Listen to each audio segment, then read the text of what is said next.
Good early morning of February the 25th, 2026, from Metro Manila in the Philippines, southeastern Asia. So today is a special anniversary here in the Philippines, the 40th anniversary of the so-called People Power EDSA revolution, or EDSA People Power Revolution, whichever of the two forms we want to use. So it resulted in the overthrow of the authoritarian Philippine president of that time, Ferdinand Marcos Sr., who then fled into exile in Hawaii in the United States, where he passed away in 1989. His son, Ferdinand Marcos Jr., also known as Bongbong Marcos, has been the Philippine president since June 2022 and will serve until the end of his single constitutionally allowed 6-year term in June 2028. The late President Marcos had been twice democratically elected in 1965 and in 1969. At that time, the Philippine Constitution allowed the presidents to serve two terms of 4 years each. However, he had become too fond of political power in order to want to retire. And as a result, he declared the so called martial law or state of emergency in September 1972, superficially and supposedly in order to spare the Filipinos from a greater measure of political and social instability. This martial law officially was lifted in 1981. However, the late President Marcos continued to rule the Philippines in an authoritarian manner, with a tragic result that thousands of people were killed or died under mysterious circumstances during his rule.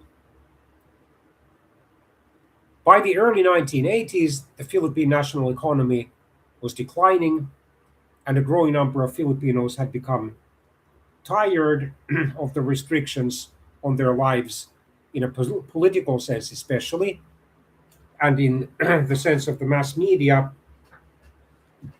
due to the authoritarian policies of the late President Marcos, including his so called New Society program. And the tensions were made even a lot worse by the assassination at the Manila International Airport of one of the most prominent opposition leaders, former Senator Benigno Aquino Jr., usually known as Ninoy Aquino, in August 1983.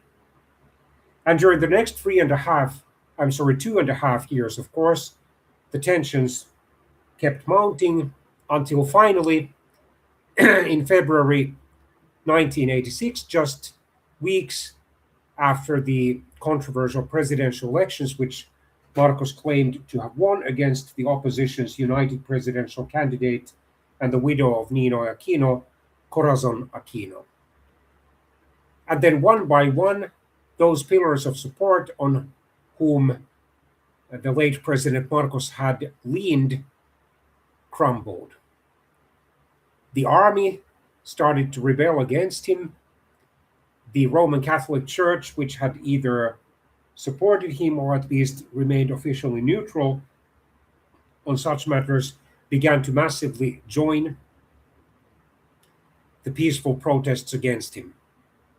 And last but not least, the United States federal administration, led at that time by President Ronald Reagan, who had apparently held his nose and supported Marcos as the lesser of two evils, the greater evil being a possibly communist leading, or at least too left wing, albeit democratically elected president, at last advised certain Filipino authorities, or President Marcos himself, that he no longer could support the Marcos administration. And so, to put a long story short, on February the 25th, 1986, President Marcos resigned and then fled quickly into exile with his family. Corazon Aquino, the widow of Nino Aquino, was proclaimed as the new Philippine president. She was able to stay in power for her entire 6 year term while facing multiple coup attempts and then allegations of continued corruption. It was to her credit that she was able to remain in power and, at least officially, govern the Philippines democratically and then hand over power peacefully to her elected successor, General Fidel Ramos, who had won the tightly contested 1992 Philippine presidential election. It was to the late President Ramos's credit that he was able to further stabilize and solidify the Philippine democracy, and the country's economy started to grow more quickly, lifting gradually millions of Filipinos out of poverty. In 1998, the presidential elections were won by a clear margin by a popular politician and original, uh, well known and admired movie actor, Joseph Estrada, known by his nickname Erap, or the palindrome of pare, which means like friend or buddy, if I remember correctly. Estrada was elected largely by the votes of lower class Filipinos. He claimed to champion the ordinary people. Unfortunately, his popularity started to soon decline amid allegations of corruption and abuse of power, and there were even rumors of an impending military coup or coup attempt. To put a long story short, Estrada was forced to resign under the threat of impeachment and removal from office in January 2001, having been the Philippine president for just over 2.5 years. He was succeeded by Vice President Gloria Macapagal Arroyo, whose late father had also served as the Philippine president. And the Philippine Supreme Court decided exceptionally to give President Arroyo the opportunity to contest the 2004 Philippine presidential elections, which she did win, albeit under allegations of voter fraud. So she was able exceptionally to serve as the Philippine president from January 2001 all the way until the end of her elected 6 year term in June 2010. The next president, Benigno Aquino III, often known as Noynoy Aquino, uh, indeed the son of the assassinated Senator Nino Aquino, tried further to solidify the Philippine democracy, to widen and deepen the country's international contacts, and to strengthen the country's international image, and to reduce corruption. He had mixed success in those efforts. In 2016, the heatedly contested presidential elections were won by a wide margin by the authoritarian mayor of Davao, Rodrigo Duterte, who vowed to crack down on crime, especially the drug related crimes, and on corruption.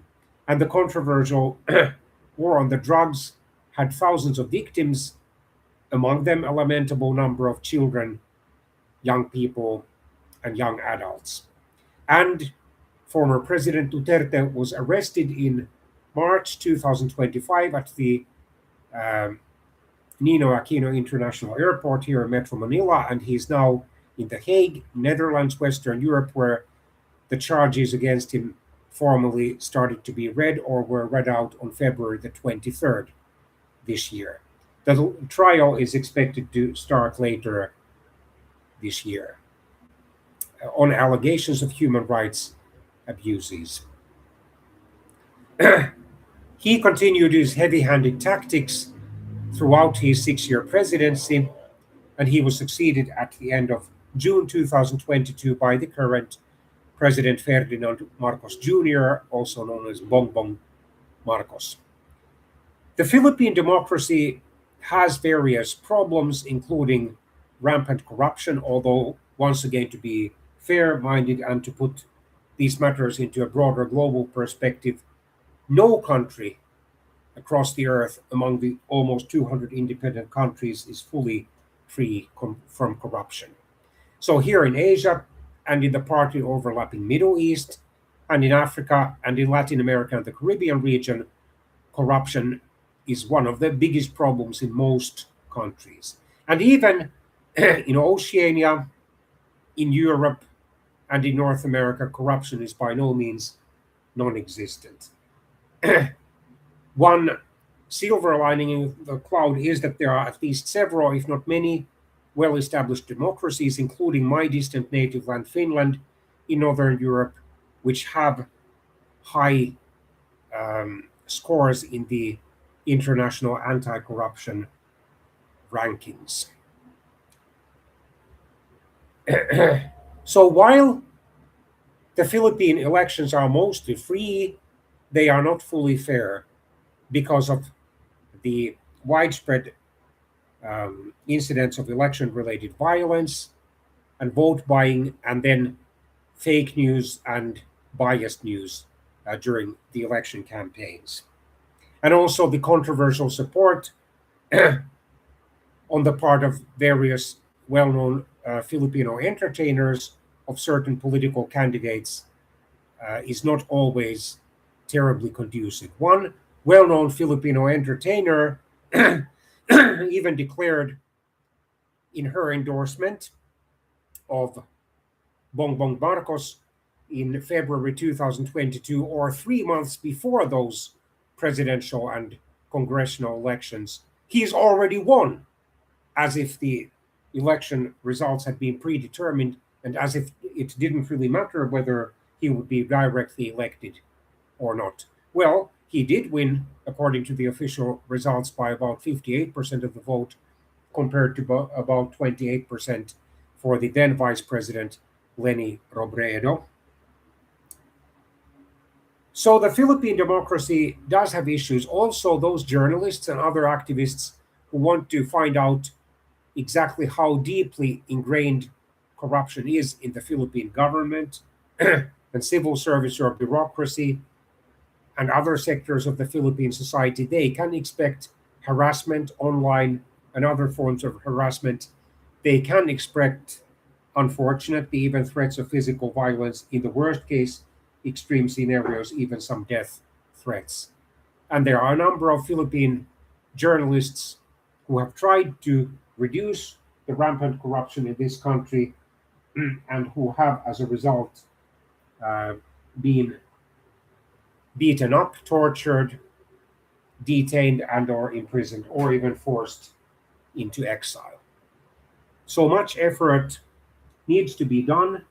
Many efforts need to be taken in order to make the Philippine democracy function much better than it so far has functioned. However, the very fact that this country remains democratic is a source of gratitude and a reason for gratitude, but we should try to build on those efforts. So, for example, during the election campaigns, there should be a lot more impartial reporting on the rhetoric or speeches and declarations and statements and the actual policies and initiatives and personal behavioral characteristics when they are relevant to the exercise of the official powers on the part of the candidates. And then Filipinos should try to turn away from the so-called block voting. Instead, they should individually and critically compare the rhetoric and the policies of the various candidates, looking at their political record, and then trying to measure their real personality features and behavioral characteristics against the images of those characteristics. There should be either public financing to a greater extent of the various candidates, or at least there should be the declaration, open declaration of endorsements, at least when they exceed, let's say, 1,000 pesos or so. And then there should be stiffer penalties for vote buying, and there should actually be at least temporary bans on those politicians who engage in vote buying so that they wouldn't be able to serve as candidates for a number of years.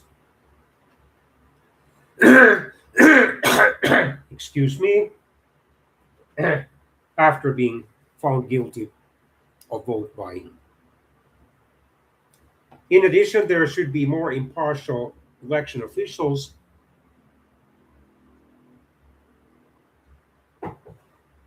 than is currently the case. Among the civil servants, there should be more officially non-partisan individuals appointed, and then there should be more effective enforcement of the anti-corruption laws, including the anti-political dynasties laws.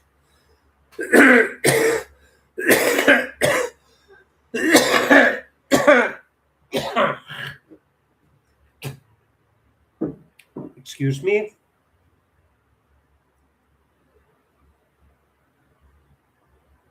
And there should also be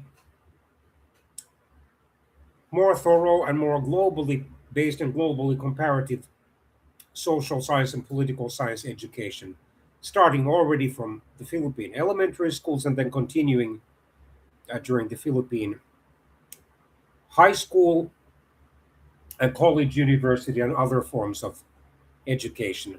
And there should be more impartial, a lot more impartial news channels on the television, news stations, on the Philippine radio, and of course, news websites on the Philippine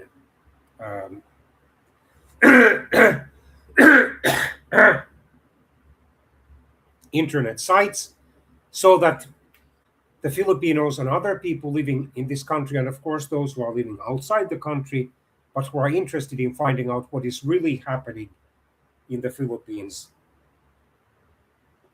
would have greater opportunities to find out impartially and neutrally who are the candidates for various political offices at the local, provincial, and national levels.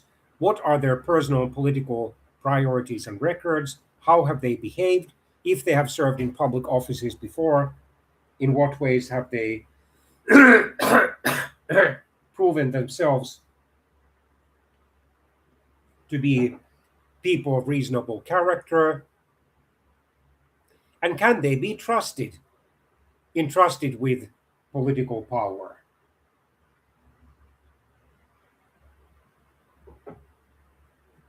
At the local, national, and provincial levels. And there probably should be fewer endorsements by the popular Filipino entertainers and other celebrities of prominent candidates for public office, because such endorsements can cause too many Filipino voters and even certain foreign-born voters living in this country to vote not so much because of the legislative and other proposals of the candidates as because of their overall name recognition and popularity. There should be more impartial, more vigorously and consistently enforced fact-checking websites, and also fact-checking efforts on the part of the Filipino and foreign-born journalists specializing in the coverage of the Philippine political news. And last but not least, here in the Philippines and globally, there should be a lot more people who are willing to responsibly exercise their civil rights and freedoms, including the right to vote, the right to form and to join political organizations, including political parties, and then the right to use the mass media and the social media, the television channels, the radio stations, the newspapers, magazines, and various social media websites, including YouTube, in ways that would benefit the Philippine democracy and gradually result in this country becoming one of the most solid and exemplary democracies, not only of Asia, but of the entire earth.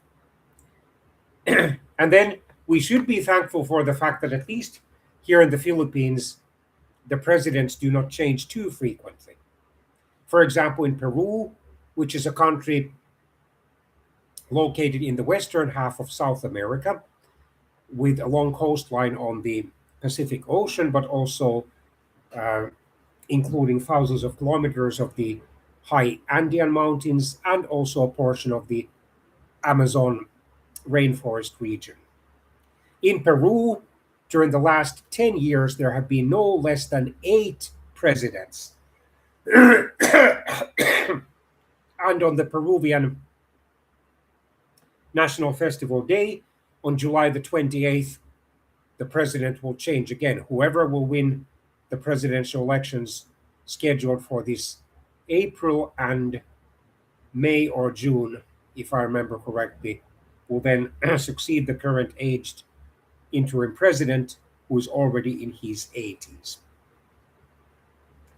So, with these words, I wish a very happy and inspiring, encouraging, thoughtful, and even blessed anniversary, 40th anniversary of the EDSA People Power Revolution.